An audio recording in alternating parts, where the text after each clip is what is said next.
వారు ప్రభు చెంత ఉన్నారని నేను నమ్ముతున్నాను.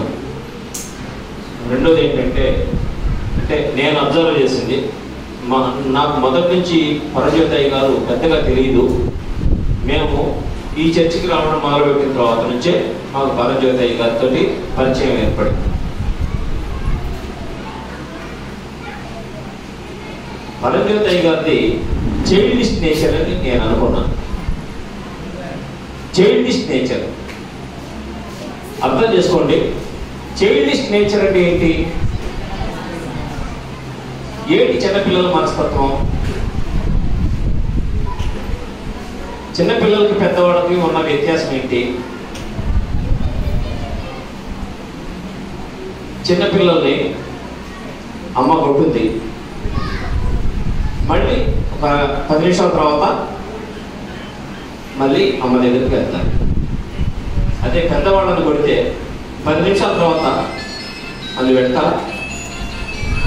అదే వ్యత్యాసం. అంటే దేవుడు చిన్నపిల్లల మనస్తత్వాన్ని కలిగి ఉండమన్నాడు. దేవుడు చిన్నపిల్లల మనస్తత్వాన్ని కలిగి ఉండండి అన్నాడు. ఒక్కసారి నేను కూడా మనం కూడా ఎవరికి వాళ్ళమే మనం ఆ విధమైనటువంటి మనస్తత్వాన్ని కలిగి ఉంటున్నామా? మన ఎవరితోనైనా చిన్న నేను మొన్న హైదరాబాద్ వెళ్ళినప్పుడు మా మనవరాలు మాట వినకపోతుంటే గట్టిగా గదివే చెయ్యెత్తే ఏడ్చింది. అది అంత చిన్న పాపని నేను అట్లా చెయ్యెత్తాను అని ఫీల్ అయ్యా. వితిన్ 10 నిమిషాల్లో మళ్ళీ నా దగ్గరకు వచ్చింది. ఫస్ట్ టైం ఫీల్ అయ్యా నేను ఆ పిల్ల మనస్తత్వాన్ని కలిగి నేను ఎందుకు ఉండలేకపోతున్నాను? ఆ బిడ్డ మనస్తత్వం కదా దేవుడు ఉండమంది. పసిబిడ్డల మనస్తత్వాన్ని కలిగి ఉండమన్నాడు. మరి నేను అట్లా ఎందుకు ఉండలేకపోతున్నాను? అలా మనలో తిరిగినటువంటి మన పరజ్యోతయ్య గారు అలా ఉన్నాడు. పరజ్యోతయ్య గారు మనందరికీ మోడల్. ప్రయత్నించండి, ఆయనలాగా మనం ఉండగలుగుతామా? ఉండలేమా? అది మనకు సాధ్యం కాదా? ప్రయత్నిస్తే ఖచ్చితంగా సాధ్యం అవుతుంది.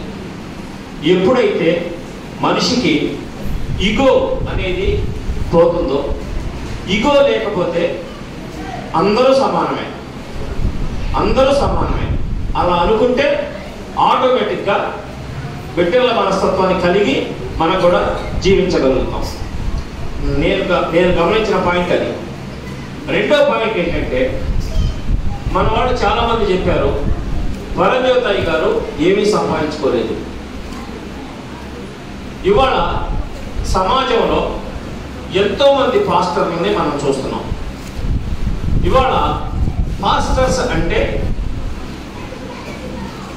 పూర్వం మన గ్రామానికి గాబ్రియల్ పాస్టర్ గారని వచ్చేవాడు. అక్కడ చాలా మందికి తెలుసు. ఆ రోజుల్లో మన ఊరికి రావడానికి దారి కూడా లేదు.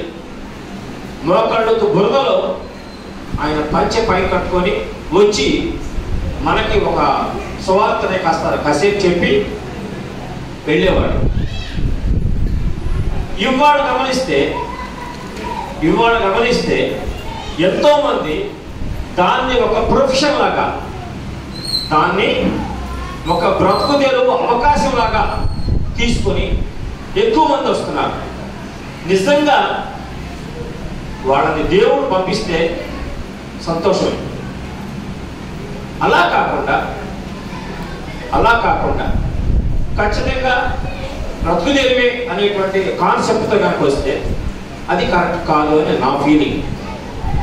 పరజ్యోతయ్య గారు మన దగ్గర సేవ చేసి మనం ఇచ్చినటువంటి ఏమైనా సందాలు ఇస్తే అది ఇంకొక చోటకి వెళ్ళి ఆయన అక్కడ ఖర్చు పెట్టేవాడు. ఇంటికి తీసుకెళ్ళేవాడు కాదు.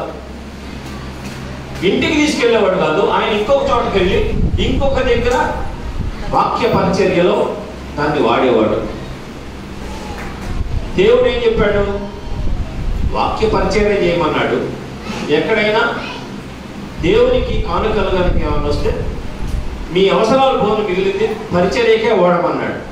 కానీ ఇవాళ సమాజంలో ఎంతోమంది పాస్టర్లు కేవలం ఎర్నింగ్ కోసమే, డబ్బు సంపాదన కోసమే వస్తున్నట్టుగా మనకు అర్థమవుతుంది. మనకు పరంజ్యోతి అయ్య గారి లాగా ఎంతమంది ఉంటున్నారు ఒక్కసారి ఆలోచించండి. నాకు తోసినటువంటి పాయింట్ అది రెండోది. మొదటి, చిన్నపిల్లల మనస్తత్వం కలిగి ఉంటాడు ఆయన. ఆయనలాగా మనం జీవించడానికి ప్రయత్నం చేస్తే బాగుంటుంది అని, ఆయన ఒక మోడల్గా తీసుకొని జీవిస్తే బాగుంటుంది అని నేను అనుకుంటున్నాను. రెండవది, వచ్చిన కానుకని ఆయన అవసరాలకు పోను మిగిలింది దేవుని సేవకే ఆయన ఖర్చు పెట్టాడు. అంటే ఏంటి?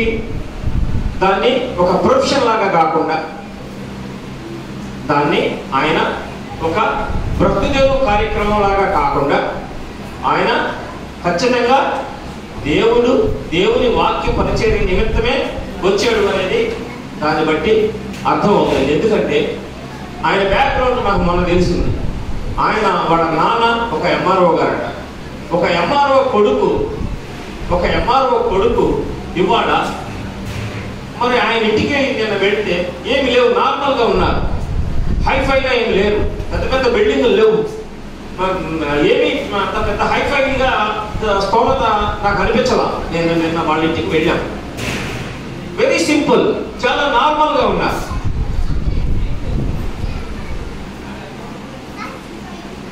అది నేను గమనించినటువంటి రెండో పాయింట్.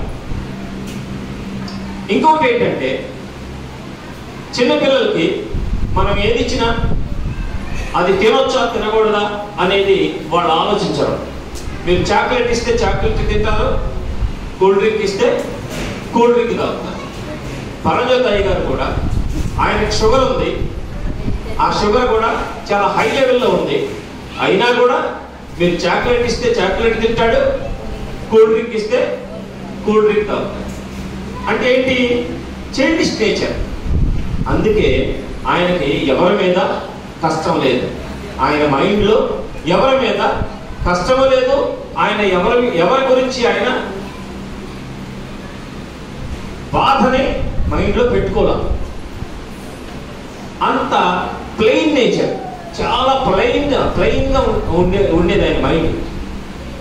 అటువంటి గొప్ప సేవకుడిని మనం మిస్ అయ్యాం. రియల్లీ మరి ఆయన ఆత్మకి శాంతి చేకూరాలని ఖచ్చితంగా ఇందాక పాస్టర్గా చెప్పిన వాక్యంలో ఆయన ఇక్కడ బిల్డింగ్లో సంపాదించుకోలేకపోయినా ఖచ్చితంగా ఆయన పరలోకంలో బ్రహ్మాండమైనటువంటి గృహాన్ని ఆయన పొంది ఉంటాడు అని నేను నమ్ముతున్నాను. ఇకపోతే నేను గమనించినటువంటి పాయింట్లు ఆ మూడు. ఇంకొక ముఖ్యమైన విషయం ఏంటంటే, ఈ గ్రామంలో చర్చి లేనప్పుడు మనం పందిరేసుకొని క్రిస్టమస్ చేసుకునేవాళ్ళం. ఈ పిల్లలకి ఎవరికి తెలియదు. నా చిన్నతనం అంటే నేను డిగ్రీ ఇంటర్మీడియట్ చదివేటప్పుడు పందిరేసుకొని ప్రార్థన చేసేవాడు. అలా పందిరేసుకొని ప్రార్థన చేసేటువంటి క్రమంలో మనకి ఇక్కడ మన పల్లెలో ముఖ్యంగా మనకి సుబ్బారావు మాస్టర్ గారు, ఆయనే టీచర్ గారు కాబట్టి ఆయనే బైబిల్ తీసుకొని తిరిగి మన వాళ్ళందరికీ కాస్త చెప్తూ ఉండేవాడు. ఆయనతో పాటు సుబ్బారావు అన్నయ్య తిరిగేవాడు. తెలుసా? మన వాళ్ళందరికీ తెలుసు కదా. ఇవాళే సుబ్బారావు అన్నయ్య కూడా చనిపోయిన రోజు. ఇవాళకే ఆయన చనిపోయి 10 సంవత్సరాలు. కాబట్టి ఆయన వారి ఆత్మ కూడా శాంతి కలగాలని, ఆయన కూడా దేవుడి కుడి పార్శ్వాన ఉండాలని, ఆయన కూడా అక్కడ మంచి స్థలం పొంది ఉంటాడని నమ్ముతూ మరి నాకు ఈ అవకాశం ఇచ్చినటువంటి పాస్టర్ గారికి అయ్యగారికి అందరూ కూడా మరి కృతజ్ఞత తెలియజేసుకుంటూ నేను దర్తో పంపిస్తున్నాను.